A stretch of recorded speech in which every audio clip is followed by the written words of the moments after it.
नमस्ते बच्चों। अपन third year का कोर्स अपन स्टार्ट कर रहे हैं। ये आपका फर्स्ट पेपर है, मुद्रा बैंकिंग और सार्वजनिक वित्त। इसमें आज अपन बात करें मुद्रा की, और इसमें अपन पढ़ेंगे मुद्रा की परिभाषा। वैसे फर्स्ट ईयर सेकेंड ईयर में आप माइक्रो और मैक्रो इकोनॉमिक्स पढ़ के आए हैं। थर्ड ईयर में आपका ये पेपर है मुद्रा, बैंकिंग और राजस्व। लेकिन मुद्रा और बैंकिंग कोई अच्छे आसान सब्जेक्ट है। मुद्रा हमारे अर्थशास्त्र का केंद्र बिंदु है। मुद्रा के चारों ओर ही हमारी आर्थिक क्रियाएं घूमती हैं, तो इसलिए हमें मुद्रा का अध्ययन करना बहुत आवश्यक है। लेकिन उससे पहले हमें ये जानना आवश्यक है कि मुद्रा आखिर हम कहते किसे हैं। जिस रुपए या पैसे को आप मुद्रा कहते हो वो हमारी वैधानिक मुद्रा है। कई बार कई जगह कई वस्तुएं मुद्रा का काम कर जाती है कि हम एक वस्तु को देकर के दूसरी वस्तु अपने काम की ले लेते हैं, तो वो भी मुद्रा है।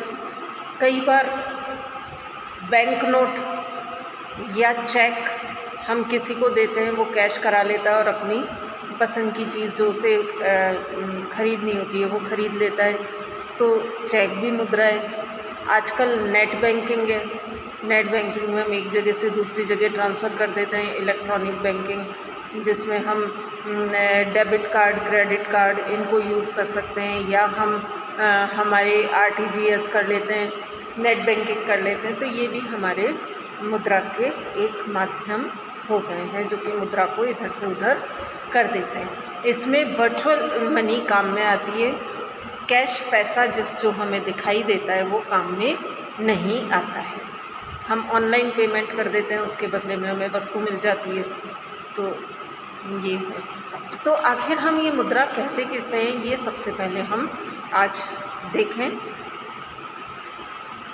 तो व्यष्टि अर्थशास्त्र हो या समष्टि अर्थशास्त्र हो, मुद्रा का अपना एक विशेष महत्व हमेशा माना गया है।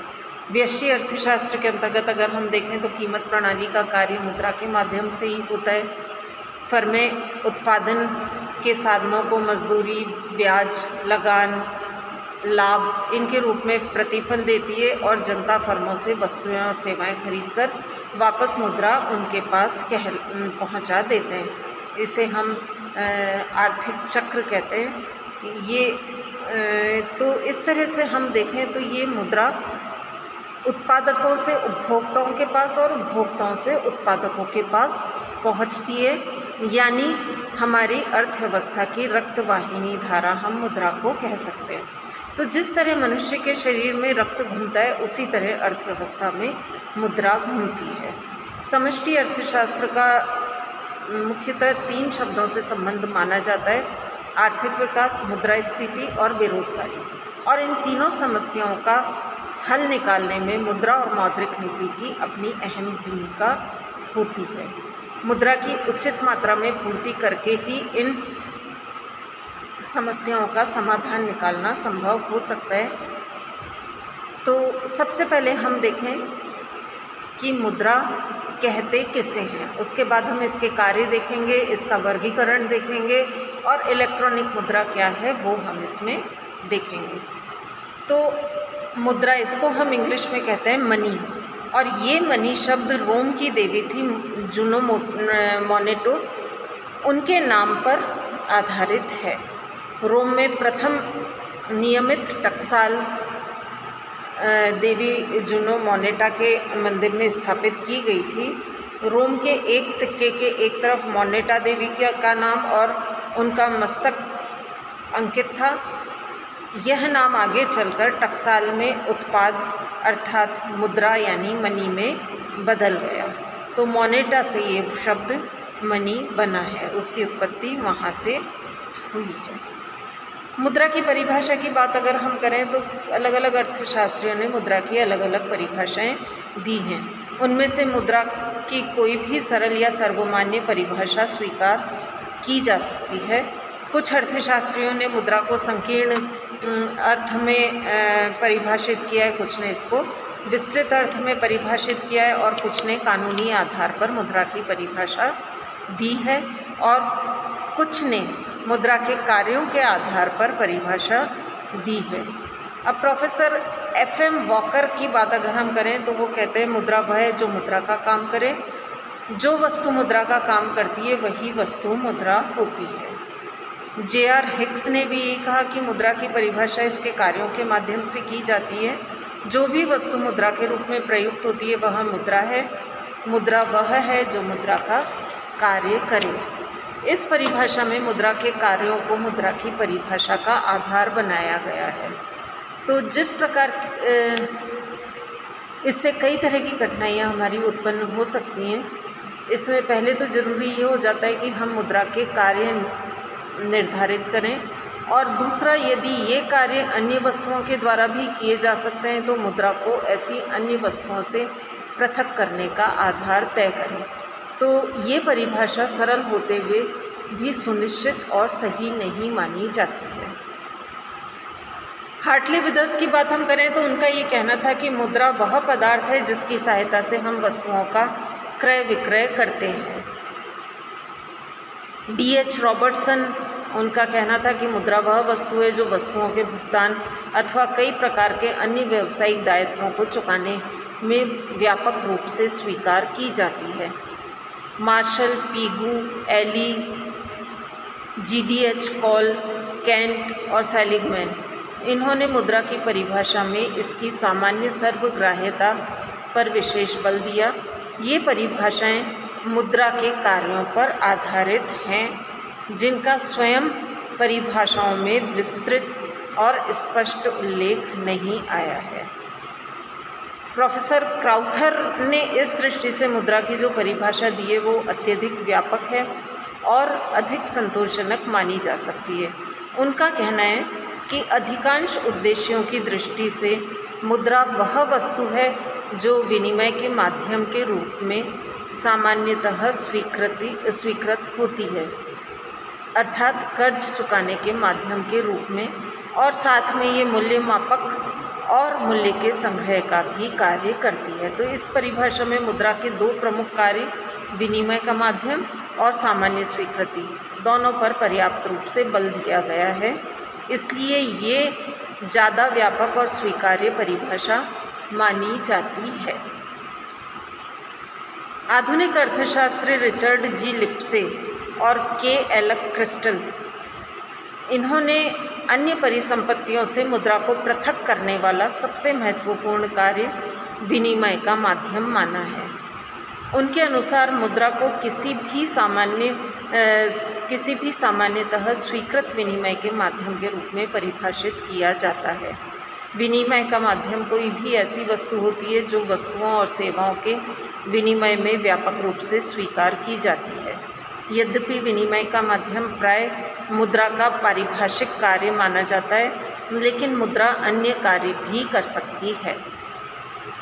लिप्से और क्रिस्टल की मुद्रा की परिभाषा में 3 बातों पर बल दिया है। पहला तो ये है कि ये वस्तुओं और सेवाओं के विनिमय के माध्यम के रूप में काम आती है।